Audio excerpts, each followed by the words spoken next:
पंचमुख हनुमत कवचम्। ओम श्री पंचवदनायांजनेयाय नमः। ओम अस्य श्री पंचमुख हनुमन् मंत्रस्य ब्रह्मा ऋषिः गायत्री छन्दः पंचमुख विराट हनुमान देवता। ह्रीं बीजं श्रीं शक्तिः क्रौं कीलकं क्रूं कवचं क्रैं अस्त्राय फट् इति दिग्बन्धः। श्री गरुड उवाच अथ ध्यानं प्रवक्ष्यामि शृणु सर्वाङ्गसुन्दरि यत्कृतं देवदेवेन ध्यानं हनुमतः प्रियं। पञ्चवक्त्रं महाभीमं त्रिपञ्चनयनैर्युतं बाहुभिर्दशभिर्युक्तं सर्वकामार्थसिद्धिदं। पूर्वं तु वानरं वक्त्रं कोटिसूर्यसमप्रभं दंष्ट्राकरालवदनं भ्रकुटिकुटिलेक्षणम्। अस्यैव दक्षिणं वक्त्रं नारसिंहं महाद्भुतम् अत्युग्रः तेजोवपुषं भीषणं भयनाशनं। पश्चिमं वारुणं वक्त्रं वक्रतुण्डं महाबलं सर्वनागप्रशमनं विषभूतादिक्रन्दनम्। उत्तरं सौकरं वक्त्रं कृष्णं दीप्तं नभोपमं पातालसिंहवेताल ज्वररोगादिक्रन्दनम्। ऊर्ध्वं हयाननं घोरं दानवान्तरकरं परं येन वक्त्रेण विप्रेन्द्र तारकाख्यां महासुरं जघानुशरणं तत्स्यात् सर्वशत्रुहरं परं। ध्यात्वा पञ्चमुखं रुद्रं हनुमन्तं दयानिधिं खड्गं त्रिशूलं खट्वाङ्गं पाशुमङ्कुशपर्वतं मुष्टिं कौमोदकीं वृक्षं धारयन्तं कमण्डलुं बिन्दिपालं ज्ञानमुद्रां दशभिर्मुनिपुङ्गवम् एतान्यायुधजालानि धारयन्तं भजाम्यहं। प्रेतासनोपविष्टं तं सर्वाभरणभूषितं दिव्यमाल्याम्बरधरं दिव्यगन्धानुलेपनं सर्वाश्चर्यमयं देवं हनुमद्विश्वतोमुखं। पञ्चास्यमच्युतमनेकविचित्रवर्णवक्त्रं शशाङ्कशिखरं कपिराजवर्यं पीताम्बरादिमुकुटैरूपशोभिताङ्गं पिङ्गाक्षमाद्यमनिशं मनसा स्मरामि। मर्कटेशं महोत्साहं सर्वशत्रुहरं परं शत्रुसंहर मां रक्ष श्रीमन्नापदमुद्धर। ॐ हरिमर्कटमर्कटमन्त्रमिदं परिलिख्यति लिख्यति वामतले। यदि नश्यति नश्यति शत्रुकुलं यदि मुञ्चति मुञ्चति वामलता। ॐ हरिमर्कटाय स्वाहा। ॐ नमो भगवते पंचवदनाय पूर्वकपिमुखाय सकलशत्रुसंहारकाय स्वाहा। ॐ नमो भगवते पंचवदनाय दक्षिणमुखाय करालवदनाय नरसिंहाय सकलभूतप्रमथनाय स्वाहा। ॐ नमो भगवते पंचवदनाय पश्चिममुखाय गरुडाननाय सकलविषहराय स्वाहा। ॐ नमो भगवते पंचवदनायोत्तरमुखाय आदिवराहाय सकलसम्पत्कराय स्वाहा। ॐ नमो भगवते पंचवदनायोर्ध्वमुखाय हयग्रीवाय सकलजनवशंकराय स्वाहा। ॐ अस्य श्री पंचमुख हनुमन् मंत्रस्य श्रीरामचन्द्र ऋषिः अनुष्टुप् छन्दः पंचमुख वीर हनुमान देवता। हनुमानिति बीजं वायुपुत्र इति शक्तिः अंजनासुत इति कीलकं श्रीरामदूत हनुमत् प्रसाद सिद्ध्यर्थे जपे विनियोगः।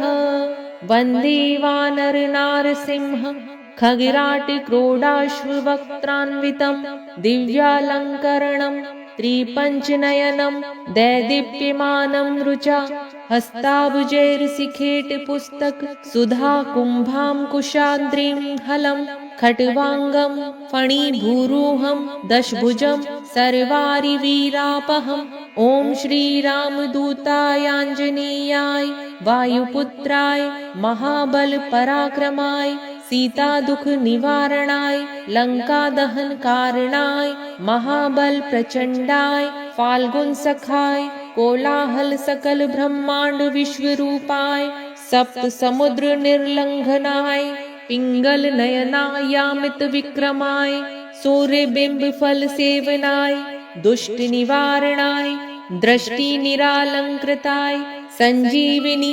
संजीविताङ्गदलक्ष्मण महाकपिसैन्यप्राणदाय दशकण्ठविध्वंसनाय रामिष्टाय महाफाल्गुनसखाय सीता सहित रामवरप्रदाय षट्प्रयोगागम पंचमुख वीर हनुमंत्र जपे विनियोगः ओम हरि मर्कट मर्कटाय बम बम बम बम बम वौषट स्वाहा ओम हरि मर्कट मर्कटाय फम फम फम फम फम फट स्वाहा ओम हरि मर्कट मर्कटाय खेम खेम खेम खेम खेम मारणाय स्वाहा ओम हरि मर्कट मर्कटाय लुम लुम लुम लुम लुम आकर्षित सकल संपत कराय स्वाहा ओम हरि मर्कट मर्कटाय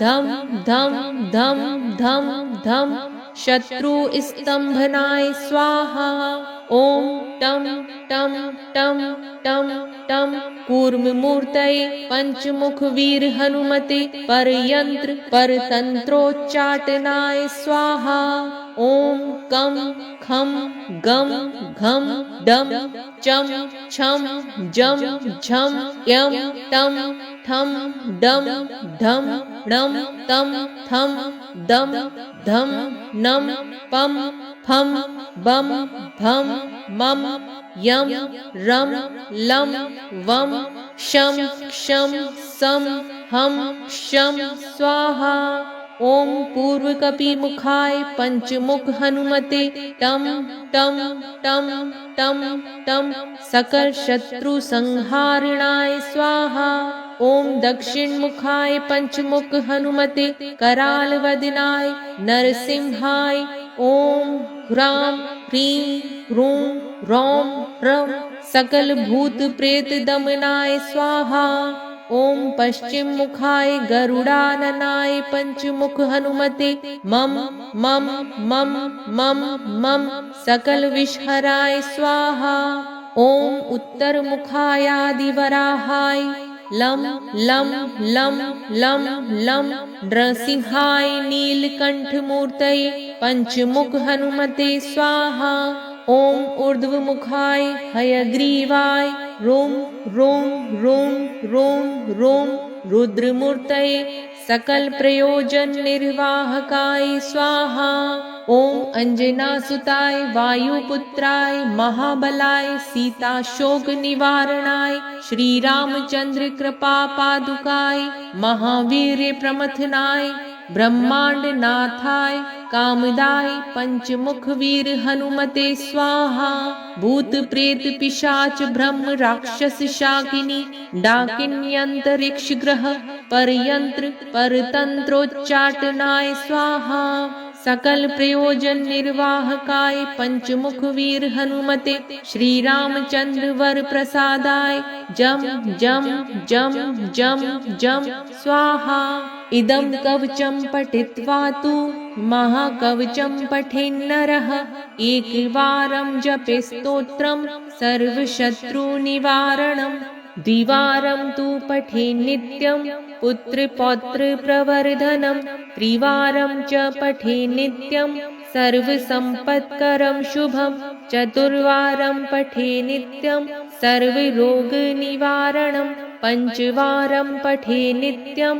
सर्वलोकवशंकरं षड्वारं च पठे नित्यं सर्वदेववशंकरं सप्तवारं पठे नित्यं सर्वसौभाग्यदायकम् 8वारं पठे नित्यमिष्टिकामार्थसिद्धिदं 9वारं पठे नित्यं राजभोगं वाप्नुयात् 10वारं पठे नित्यं त्रैलोक्यज्ञानदर्शनं रुद्रावृत्तिं पठे नित्यं सर्वसिद्धिर्भवेत् ध्रुवं निर्बलो योगयुक्तश्च महाव्याध्यादिपीडितः कवचस्मरणेनैव महाबलं वाप्नुयात्।